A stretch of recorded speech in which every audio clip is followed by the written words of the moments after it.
Bun venit, dragi prieteni! În acest videoclip vom păși împreună în energia anului 2026, un an al transformărilor profunde, al noilor începuturi și al clarității interioare. Fiecare zodie va primi un mesaj special, o direcție și o vibrație care să vă ghideze spre cele mai bune decizii. Așadar, relaxați-vă, respirați adânc și haideți să descoperim împreună ce vă rezervă Universul în 2026. Pentru 2026 veți avea horoscopul lunar pe canal pentru fiecare semn zodiacal și pe site, linkul în descriere, aveți remedii practice pentru fiecare semn zodiacal bazat pe energiile planetare ale semnului zodiacal la pagina Remedii. Și bineînțeles, haideți să începem. Aici aveți harta voastră. Numerele pe care le aveți în mijloc sunt de fapt numerele caselor care sunt fixe, iar aici aveți semnul vostru zodiacal. După cum vedeți, pentru ascendenți, în astrologia vedică, gemenii sunt între 15 iunie și 15 iulie. Dar acest horoscop este valabil, bineînțeles, și pentru poziția lunii și a soarelui, pentru cei care doriți. Dar nu confundați niciodată astrologia western cu cea vedică, pentru că este total diferită. Aici avem planetele care se mișcă cel mai încet și avem pe Jupiter când va intra pe 1 iunie în Rac, după care 31 octombrie în Leu.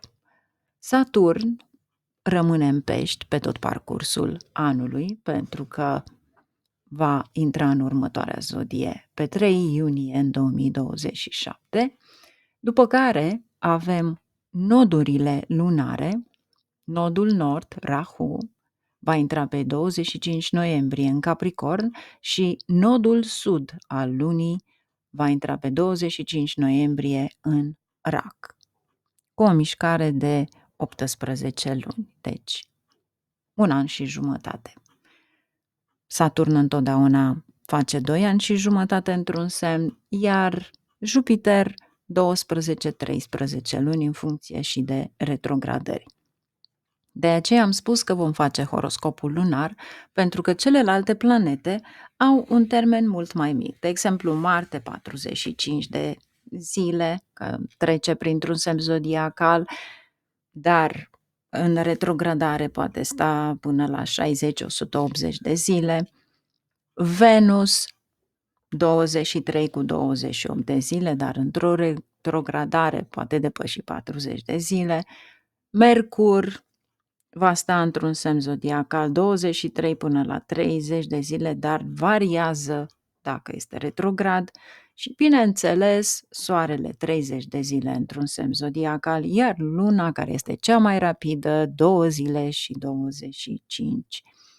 De aceea este bine întotdeauna, în funcție de fiecare, să vă știți care este nakshatra lunii, pentru a vă ajuta mult mai mult cu Tara Balam și Panchang, cei care v-am inițiat, și puteți merge pe site unde puteți să găsiți momentele cele mai bune ale zilei, personale pentru voi, mai ales cei care, bineînțeles, vă știți harta. Cei care nu o știți, o puteți comanda iarăși pe site.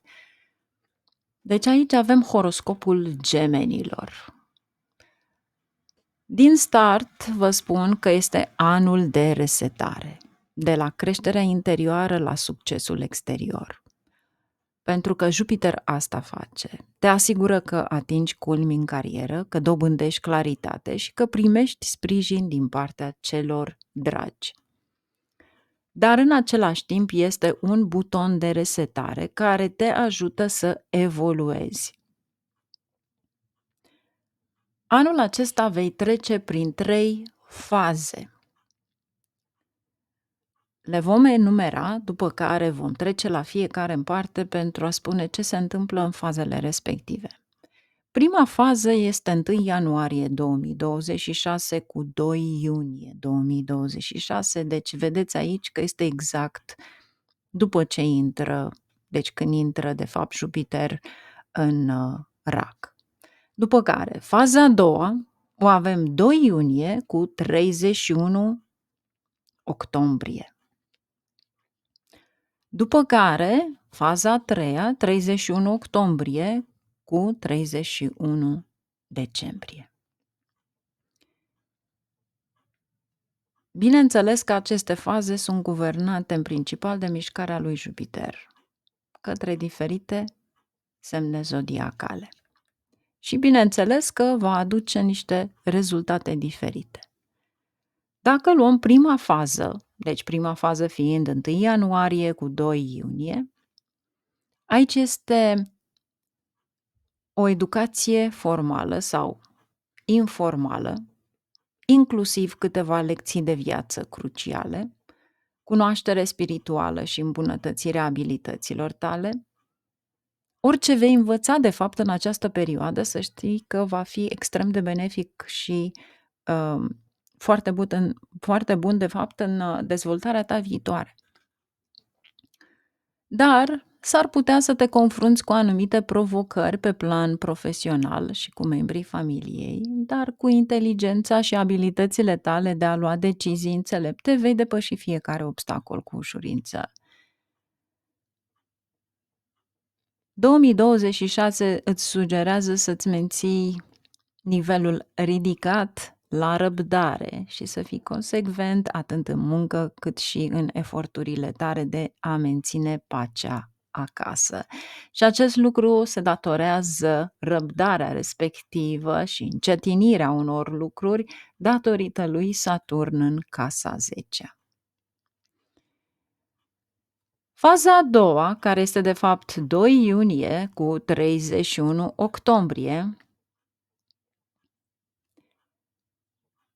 ceața aceea se va risipi de pe calea ta profesională, conform mișcării lui Jupiter. Este momentul să te ridici la înălțimi, să strălucești, pentru că Jupiter, în momentul în care va intra în Rac, este de fapt în casa ta a doua.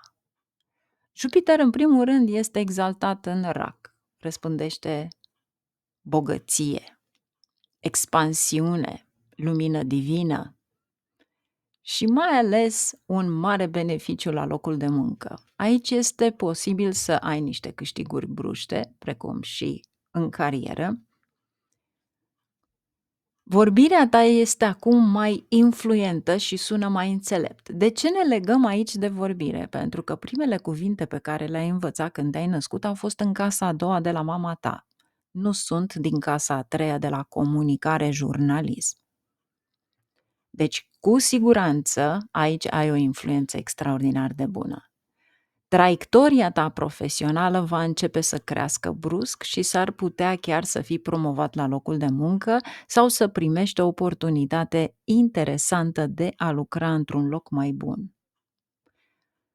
Persoanele în vârstă vor începe să aprecieze munca ta bună și determinarea. Deci dacă ai șefi mai în vârstă, să știți că veți avea sprijinul necondiționat a membrilor din familie și în special soțul, soția, și s-ar putea să primești avere prin moștenire familială, pentru că asta face din nou casa a doua, activează și casa a opta. Și în sfârșit te simți bine, mai bine ca niciodată, aș spune, în ritmul sănătății. Am ajuns la faza a treia.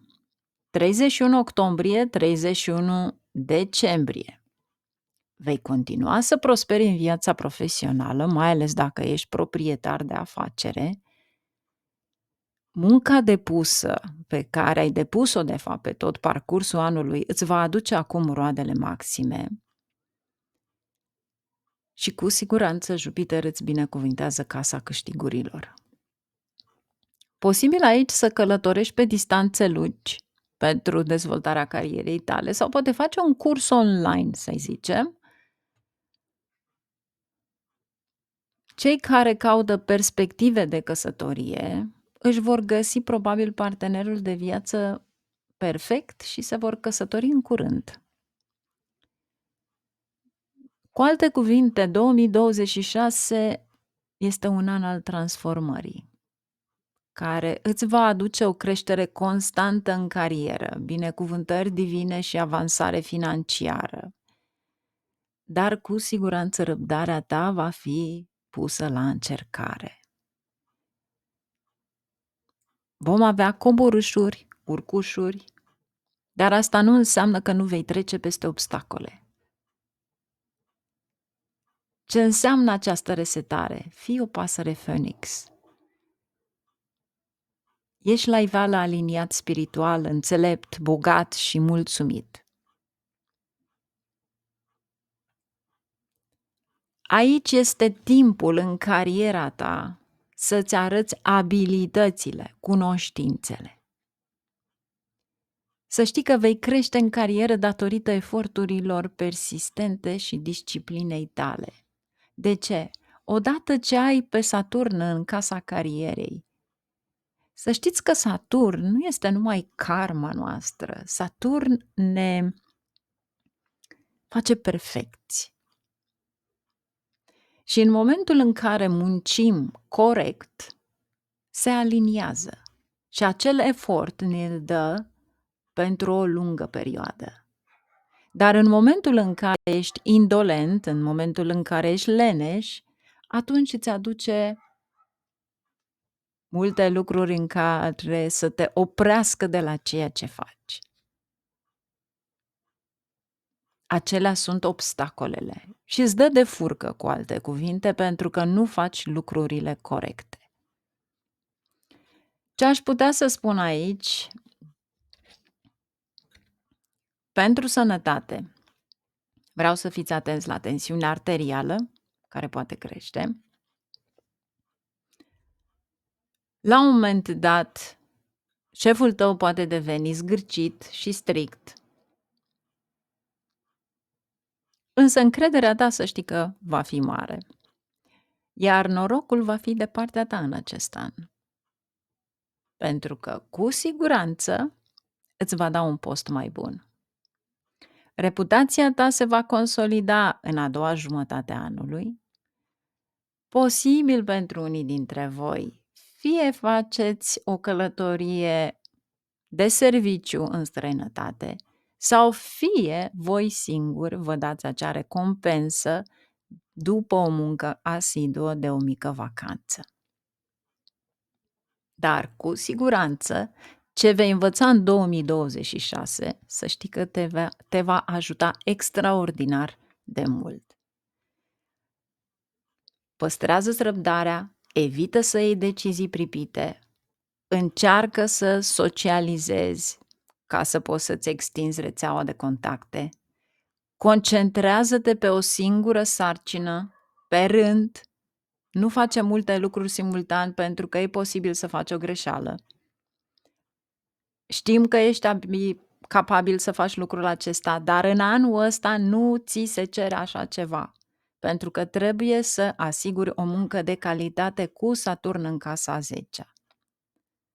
Concentrează-te pe investiții sigure, pe termen lung, deci nu-ți asuma riscuri financiare inutile. Evită să intri în conflict cu superiorii sau mentorii tăi de la locul de muncă. Luna martie va aduce noi oportunități. Pentru unii pot fi noi oportunități de carieră sau poate o creștere financiară, o creștere a veniturilor lunare după luna iunie. Cu toate acestea, presiunea sau anxietatea de la locul de muncă ar putea crește puțin în aprilie și mai. Dar, cu siguranță, în privința banilor, să știți că veți avea rezultate mixte la început. Dar în momentul în care vin oportunitățile de creștere, e normal să apară și provocări. S-ar putea să fie nevoie să muncești din greu și să fii răbdător fără a avea așteptări pentru rezultate imediate, pentru că întotdeauna asta face Saturn, încetinește ceva. Superiorii tăi ar putea deveni puțin duri, s-ar putea să te confrunți cu provocări la locul de muncă legate de termene limite strânse și supra-solicitare, dar nivelul tău de încredere va fi ridicat și vei fi pregătit să faci față provocărilor la tot ceea ce vine ca un flux, să-i zicem. Câștigurile tale ar putea fi întârziate, dar vor fi de lungă durată și generoase. Poți câștiga prin surse digitale, networking. Totul este să rămâi disciplinat în timp ce faci investiții pentru a asigura câștiguri pe termen lung și stabilitate financiară. Deciziile financiare importante trebuie luate cu răbdare și calm. Diversifică-ți investițiile și încearcă să minimizezi riscurile financiare. Nu deveni prea încrezător după ce ai avut puțin succes. Creați noi fluxuri de venit cu ajutorul abilităților voastre, mai ales în network și comunicare. Și evitați sub orice formă să faceți investiții speculative, impulsive și pe termen scurt. Vei dobândi noi oportunități de carieră, iar averea ta va crește între februarie și iunie anul acesta. S-ar putea chiar să începi o nouă sursă de venit bazată pe abilitățile tale digitale în lunile noiembrie și decembrie. Cu siguranță finanțele tale se vor stabiliza și vei fi recunoscut la locul de muncă. Cu toate acestea, ar putea exista haos sau confuzie legată de investiții sau tranzacții imobiliare între iulie și octombrie. La final, vă doresc din suflet ca anul 2026 să vă aducă liniște, împlinire și puterea de a transforma orice vis în realitate, să aveți parte de sănătate, de oameni buni lângă voi, oportunități noi și curajul de a merge pe drumul vostru autentic. Fie ca acest an să fie plin de lumină, inspirație și momente care să vă bucure inima. La mulți ani și un 2026 minunat!